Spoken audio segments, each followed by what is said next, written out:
Welcome back to the Epic Valley Campaign, turn 6. So what happened this turn? Before we get into that, if you haven't already, do please like and subscribe so you don't miss any future releases. Also go and check us out on Facebook so that you can upload photos and see what other members are posting. Also, if you are interested in getting your hands on the rules, check out my coffee channel. The link is in the description and then you can get some for yourself. So, what happened this turn? Overall, it was a maneuver phase, is probably the best way of saying it. The Union gained the initiative, and with that you had General Shields in the centre withdrawing north. Jackson and Ewell from the Confederates had a plan where they were going to try and catch him in a pincer movement, but unfortunately, due to the fact that the Union had the initiative, he was able to move off before he was caught. In the west, General Johnson is still pursuing the Federals as they withdraw north, but no battle was fought there. And down in the south we had the two Confederate infantry detachments making their way up so they can join with Jackson at a later date. And then in the north we had the troops who were at Harper's Ferry a few turns ago have reached Winchester, and the detachments from the previous two turns are making their way down towards Harper's Ferry.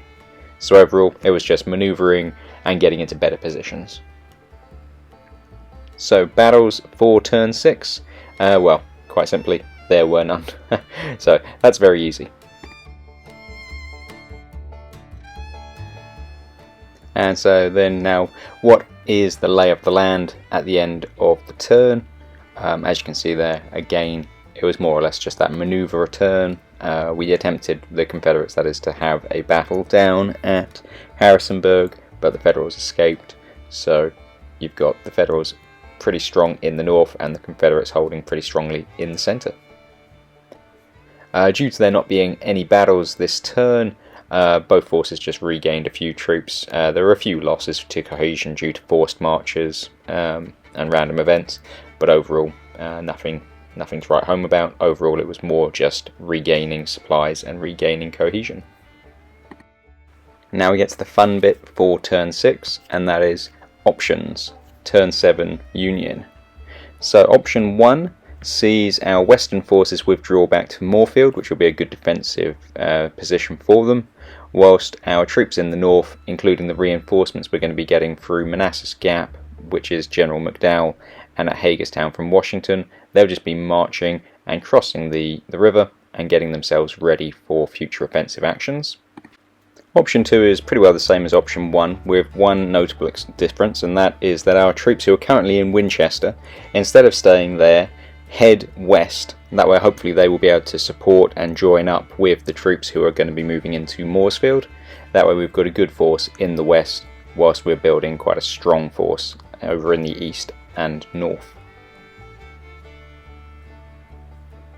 Option number 3 sees the troops in the west marching towards the relief column from Winchester, and everyone else kind of carrying on the same way. The only difference is we've got General McDowell, instead of going to Front Royal, he starts heading south. Maybe he's going to go and cut their supplies, who knows. And finally, number 4 sees the troops in the west making their way cross country, but then over in the east we have our troops heading down to join up with General McDowell so that they can do a push down that flank, whilst General Shields holds in the centre. And now we have our Confederate turns for Confederate options for turn 7. So what we've got here is for Johnson to keep marching north to try and catch those Union troops, and either General Ewell or General Garnett to be dispatched over to try and help Johnson destroy those Federals, whilst Jackson and his reinforcing detachments and the other general, Garnett or Ewell, to march north to engage General Shields. Option 2 is a slight variation on that, in that the reinforcing detachments are the ones we dispatch over to help Johnson, whilst Generals Ewell, Garnett and Jackson force march north to try and catch General Shields at Strasbourg and hopefully engage and destroy him. Option 3 again sees the reinforcing detachments heading over to support the attack on Moorfield, Jackson and Garnett heading north, and General Ewell being dispatched again over towards Front Royal to be able to either hold up General McDowell, or he'll be able to come across and attack Strasbourg in the flank, whatever happens, but again puts a bit of pressure in the east. And option 4 is the same as 3, however the detachments, instead of heading north and then crossing, just take an immediate left turn to go straight over and try and join up with Johnson's forces that way. But again, General Ewell crosses the river and heads towards Front Royal, whilst Jackson and General Garnett, they make a forced march up to try and catch General Shields and hopefully destroy him.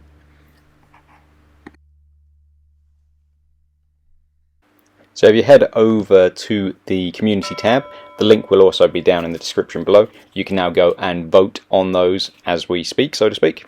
Also, once again, if you do want to get your hands on the rules, go to the coffee channel and grab a set of those.